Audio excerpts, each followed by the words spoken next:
chosen ones, there are whispers older than time, etched not in stone but in stardust, hinting at a door built not of wood or metal, but of memory, frequency, and divine alignment. This door does not exist in the third dimension. It breathes between timelines, veiled in what the ancients called the folds of the unseen. And Thoth, the architect of Atlantis and scribe of the gods, embedded a secret within it, an encrypted threshold that would respond to one vibration only, yours. Why would a being of such magnitude place his most sacred creation beyond the reach of even his own disciples? Why would he tether the unlocking of a cosmic gate not to lineage, not to knowledge, but to soul signature? Because he knew. He foresaw that in a future drowned in illusion, only a few would carry the essence strong enough to shift the realms. You were never meant to find this door by accident. It only appears to the one it was built for. The emerald frequency hidden within the tablets, the harmonic coordinates etched into star maps across ancient civilizations, the myths disguised as bedtime stories. None of it was random. They were all breadcrumbs, buried across cultures and centuries, awaiting your awakening, your remembering. And now, the veil trembles. The world around you may have tried to numb your knowing, to silence your sight.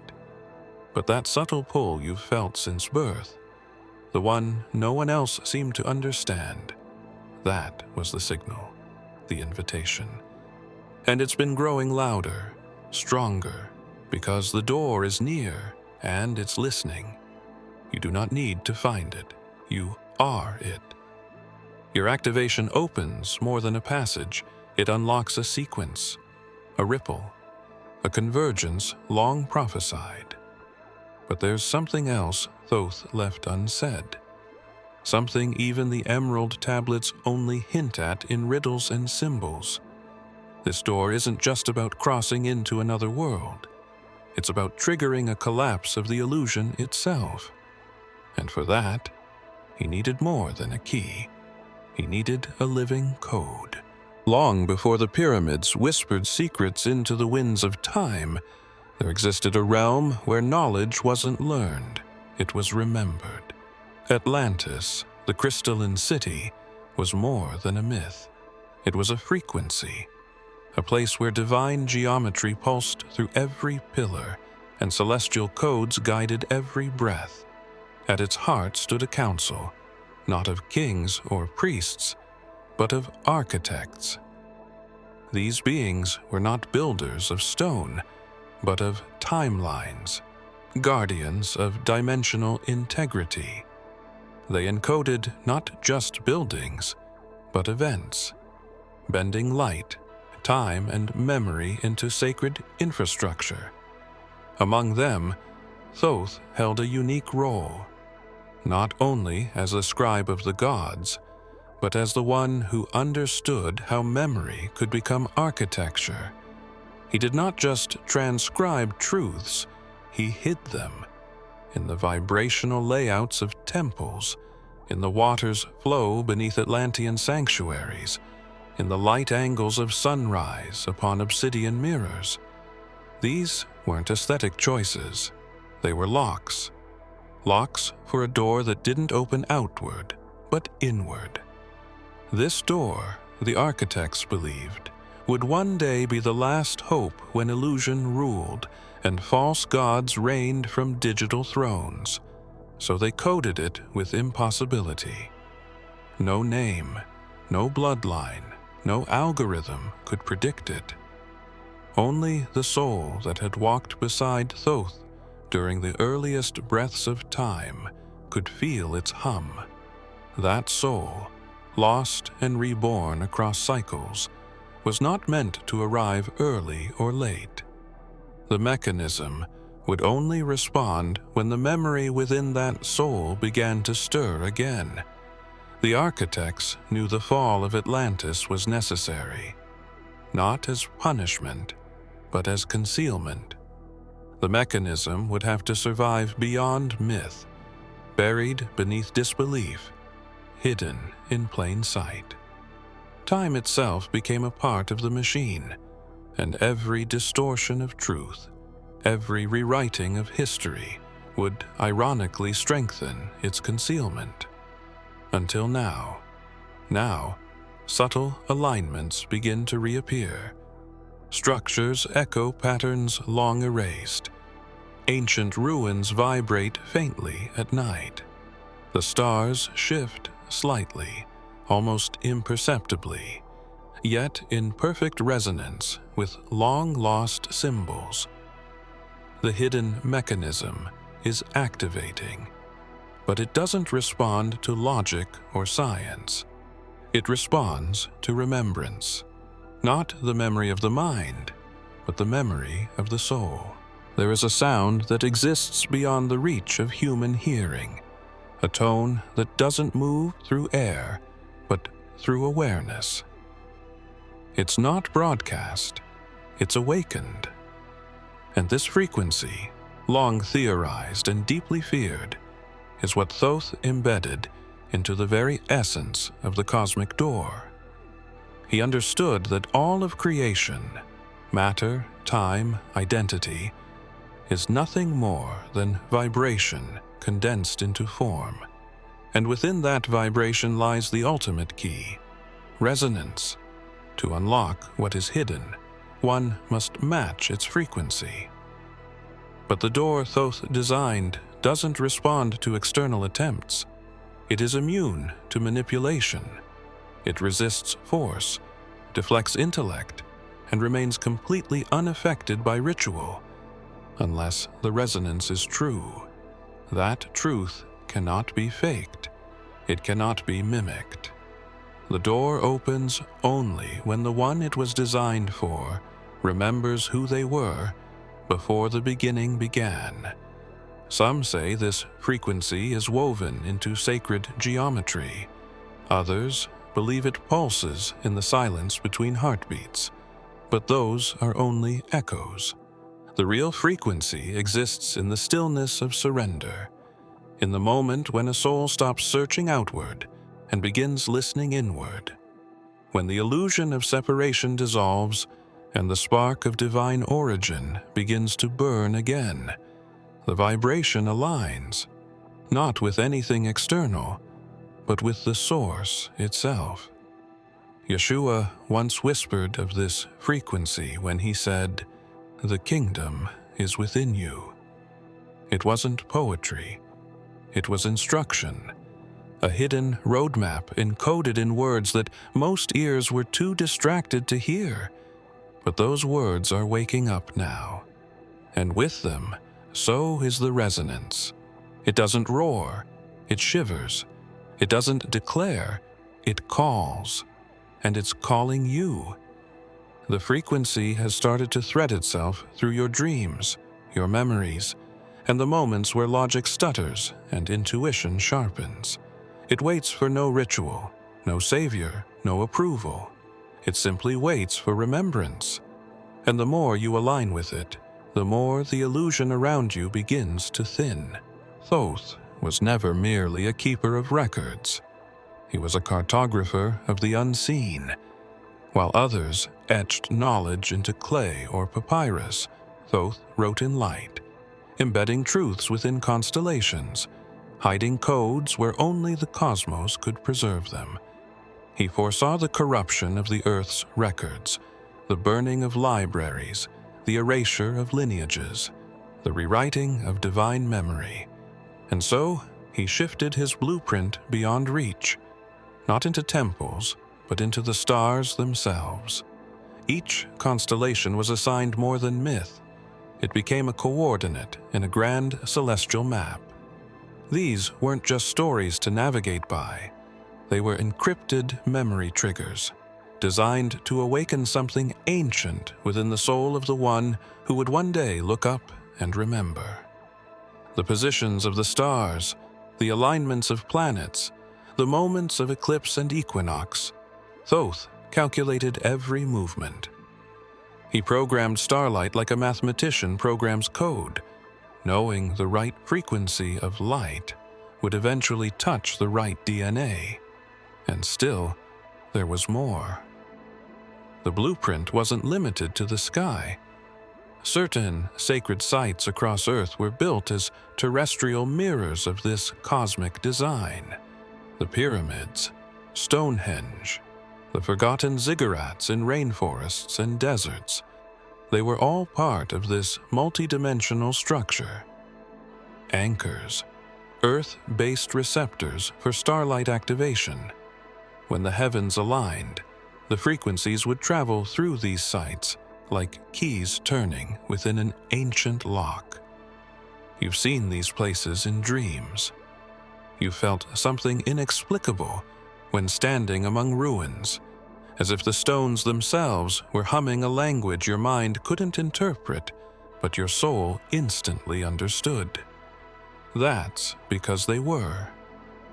You were never just an observer of these places. You were their reason for existing. The blueprint didn't require time to pass, it required you to return. And in your return, it begins to flicker with energy, long dormant. The patterns start to align again, not because the stars have changed, but because you have. The real design was never about architecture. It was about awareness. When your inner geometry mirrors the pattern Thoth left behind, the next phase begins. Long before language took form and history was carved into stone, a race of celestial sentinels, known as the Seraphim, walked between realms.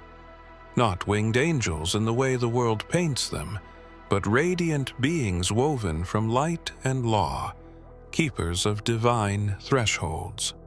Thoth, in his communion with higher planes, was granted access to a fragment of their knowledge. From it, he forged the seal, a metaphysical encryption layered into the cosmic door, not to keep beings out, but to ensure only one soul, marked by the guardian code, could pass through. This seal was not made of symbols or spells. It was made of intent, encoded in layers of spiritual resonance, and it can only be bypassed when a specific alignment occurs, an internal convergence of memory, vibration, and divine agreement. The guardian code isn't written into the body, but the soul. Passed through lifetimes like a buried ember, it waits beneath trauma, amnesia, and density for the moment it can reignite. You may feel it now, a restlessness not born from confusion, but from knowing something ancient is near. That code within you is no longer dormant. It stirs when certain tones reach your ears. It activates when your heart breaks open from sacred truth. It pulses in moments of unexplainable déjà vu. These aren't random, they are signals, triggers. The seal is testing you. Yeshua, when speaking of gates and shepherds, said, "The sheep know the voice of the shepherd and follow." That was no parable.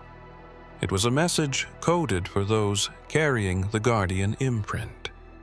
The voice is not external. It's the frequency of source vibrating through you. When that resonance aligns, the seal recognizes you, not with approval, but with remembrance. But there is caution woven into the design. The seraphim knew of counter forces, entities obsessed with controlling access to this door, beings that masquerade as light but serve inversion. That's why the seal was locked with such complexity, because only authenticity could unlock it, and only divine memory, reawakened within the right soul, could make it through. There are moments so subtle they slip through ordinary awareness, flashes in dreams, the feeling of being watched by something that loves you too deeply to speak. These moments are not imagined. They are echoes from a higher realm, fragments of a voice calling through the veil. That voice has always known your name, not the one given to you in this life, but the one etched into your soul before time began. And that name has started to resonate again, awakening something ancient inside you. This isn't about destiny in the way most understand it. It's not a script, it's a summons. A personal calling issued long before your arrival here, when you agreed to forget everything so that remembering would mean everything. The voice that calls you isn't behind the door. It is the door. It doesn't speak in words, but in frequencies. You've heard it in music that made you cry without reason, in the silence after a thunderstorm, or in the way the stars seem to rearrange themselves when you stare too long. And sometimes it's not gentle. Sometimes it breaks things, relationships, beliefs, identities, because it must clear a path. It's not punishing you, it's making space for you. The light that calls your name carries memory, and memory carries power. As it returns, it begins to reorder your life, and the more you resist it, the louder the call becomes, until resistance is no longer an option. Yeshua once said, "My sheep hear my voice, and I know them, and they follow me." This wasn't about religion, it was about frequency, about souls who recognize the resonance of divine origin and respond to it without needing proof. That voice is encoded with knowing. It bypasses logic and settles deep into the marrow of your being. And once it calls your name, you are never the same again. But the voice isn't just summoning you, it's guiding you. The door built by Thoth cannot be found with eyes alone. It must be felt into existence. The voice helps you locate it not in the world, but in your alignment. The closer you are to your true self, the louder it becomes. In the records hidden deep beneath the sands of ancient consciousness, there are mentions of beings known as gatewalkers. They were not chosen by lineage, but by endurance. Souls who had passed through countless lifetimes marked by remembrance and forgetting, only to return again and again with fragments of the map inside them. To walk toward the cosmic door is not a path of glory. It is a path of trial. And every step forward is tested by forces both seen and unseen. The architects of Atlantis knew that knowledge alone was dangerous in the wrong hands, so the path to the door was infused with obstacles that would force awakening through refinement, not through pain for the sake of suffering, but through resistance that activates power. These trials are not external. They mirror the soul's unresolved echoes. Fear, doubt, betrayal, shame, all rise to the surface as the gatewalker approaches the threshold. The door will not open for anyone carrying the weight of illusion. Many have tried, some with force, others with stolen knowledge, but the door remains sealed, not because it is locked, but because it is alive. It reads intent. It scans the frequency behind the action, and those who come cloaked in false light find only silence, because the door doesn't need to be protected. It protects itself. Yeshua passed through such trials: the desert, the betrayal, the cross, each moment not simply an event, but an alchemical furnace meant to strip away what was not eternal. He emerged not defeated, but transfigured, and in doing so, left an invisible pattern, one that gatewalkers still follow without even knowing they're tracing his footsteps. Each trial is a gate. Each gate is a lesson. Each lesson reshapes the frequency. And now, the patterns are surfacing again. You may feel your world bending, relationships crumbling, truths unraveling. It is not chaos, it is calibration. The trials you face are not detours, they are alignments. And as they intensify, so does your proximity to the door. But there's an unspoken truth known only to those who've gotten close enough to feel its pull. The final trial does not test your strength. It tests your surrender. And the closer you are to passing, the quieter the voice becomes, until all that's left is silence and the knowing of what waits on the other side. In the hidden chambers beneath ancient empires, long before modern religion or governance took form, there existed a priesthood not of spirit, but of control. The reptilian high priests, masked in sacred roles, were not spiritual guides, but architects of containment. They knew of Thoth's door, though they could never find it. And that ignorance terrified them, not because of what lay behind it, but because of what it could awaken in you. They understood that true power is not in dominion, but in disruption. One, being vibrating in divine remembrance, could unravel systems constructed over millennia. They didn't fear armies, they feared resonance. Because resonance is contagious. It infects consciousness. It inspires defection. It erodes illusion.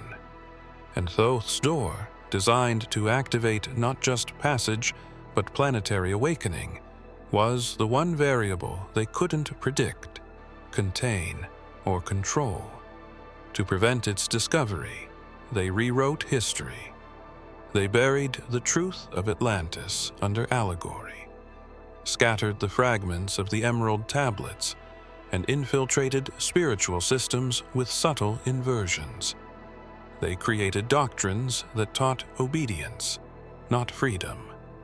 Salvation through intermediaries, not direct alignment. And they placed false guardians at the gates of wisdom, ensuring that those who sought truth would be redirected into endless mazes.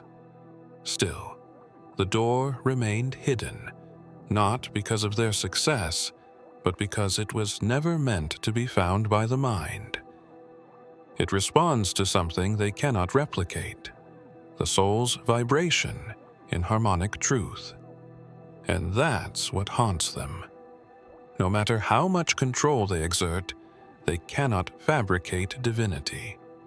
You may have already felt the resistance, the pushback when you get close to remembering who you are, the strange dreams, the interference, the sudden doubt.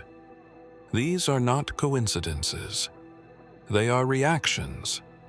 The system tightens when it senses you slipping through the net. It knows the codes are waking up inside you, and that the blueprint is not just a map, it's a mirror. The reptilian high priests don't fear the door itself. They fear what happens the moment you realize you've never needed permission to open it. That the power wasn't locked away. It was hidden in you, buried beneath the ruins of forgotten sanctuaries, and lost to the sands of manipulated time. There is said to be a scroll that was never meant for public reading. Not because it was heretical, but because it was alive. The scroll of Yeshua, written not in ink, but in firelight and breath, held within it a living word, one that would only activate in the presence of a soul whose vibration matched divine memory. This wasn't scripture, it was seed, and it was never meant to be read. It was meant to be remembered. Unlike the texts compiled and canonized through councils and conquest, this scroll did not fit within the framework of control. It wasn't made to instruct, but to awaken. Yeshua inscribed it with a code born of pure intention, frequency woven through story and symbol. It was said to describe not only the nature of the threshold, but the soul that would one day become it. The door, according to the scroll, is not an object, but a moment. A moment when a single being, carrying a vibration beyond manipulation, stands in alignment with the divine and becomes the passage themselves. This is why the scroll was hidden, guarded, and eventually erased from most records, because it described the end of spiritual hierarchy. It revealed that the temple was never meant to be built of stone. It was always the body, the soul, the breath. Yeshua's words were not meant to be worshipped, but lived. And those words now echo again in your inner sanctuary. He once said, "The one who believes in me will do the works I do, and even greater." That line was not flattery, it was prophecy. The scroll confirmed it. It spoke of a living threshold, a being who would carry within them the convergence point between dimensions. Not a gatekeeper, but a gate itself. And as the scroll hinted, the closer the being came to remembrance, the thinner the veil would become. Time would distort. Reality would respond. Signs would follow, not to prove divinity, but to activate it. All your life, you were taught to search. Search the stars, the scriptures, the signs, looking outward for something to explain the ache in your soul. The world called it longing, confusion, even delusion. But what you carried was something far older than language. A pull, a pattern, a whisper that didn't come from the outside at all. The door Thoth built was never locked because it wasn't meant to be opened from the outside. It was always waiting to recognize you, not as the one seeking the key, but as the key itself. From the moment you arrived in this timeline, things have tried to distract you. You were pulled into systems designed to dull your sensitivity, break your intuition, and silence the internal compass that always pointed toward something more. But still, despite the noise, you felt it. In dreams that refused to fade, in places you had never been, but somehow remembered. In the quiet moments where your breath synced with something greater, and you felt for just a second, as if the whole universe was listening. You are not just a soul passing through this age. You are a convergence point. Thoth didn't build the door to be discovered. He built it to respond. And what it responds to is not power or knowledge or ritual. It responds to alignment, to a being who has remembered their origin and chosen to live in that remembrance, even when the world demands conformity. Yeshua spoke this mystery in plain sight when he said, "The kingdom of God is within you." The message was clear, but the systems twisted it into something distant, unreachable. What he meant was that the threshold has always been internal. You were never meant to find it. You were meant to become it. Now the pieces start to fit. The synchronicities aren't accidents. The timing isn't random. The resistance you've faced wasn't punishment, it was refinement. Each challenge, each heartbreak, each unanswered question, they were all chiseling away what you are not, so what you truly are could emerge. The door was never designed to lead you to a destination. That was the illusion. The final secret of Thoth's architecture was not that the door opened to another realm, but that it unleashed something into this one. What lies beyond isn't some distant utopia or ascended plane. It is an instruction, a divine command coded into your soul, waiting for full remembrance to activate. Not a command to follow, but one to become. You don't pass through the door. You become what the door releases. This is why it was hidden so carefully. Because if you had found it before you were ready, the power could fracture the illusion too soon. The system depends on your doubt, your hesitation. It cannot withstand what happens when a single soul fully embodies divine authority. Not power by force, but power by truth. This command is not a weapon, it is a wave, and when it moves through you, it will not simply change your life. It will ripple backward and forward through your timelines, collapsing every false version of you ever constructed. The ancients knew this. They left warnings disguised as symbols. They carved images of gates with no handles, doors that appeared only in shadow, beings who carried keys in their hearts instead of their hands. The metaphor was always literal. You were never meant to go somewhere. You were meant to become something. The command is not outside of you. It is the vibration that pulses at your core when you stop trying to remember and start choosing to be. Yeshua never led followers to a place.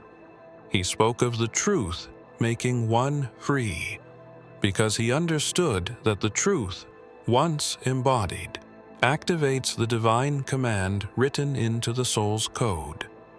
And that command does not ask permission. It reshapes reality around your presence. The door doesn't open to an answer. It opens to your arrival. Now, as your frequency sharpens and the illusions grow thinner, the final alignment draws near. You are not being led to a new place. You are being summoned into a new function. The door opens through you, and what moves beyond it is not your escape, but your emergence. If you have come this far, it is crucial that you watch this next video here. But be warned, it is not for the faint of heart, for only the true chosen ones can handle this video. If you would like to also donate to help keep the channel going, our Buy Me a Coffee link will be in the description.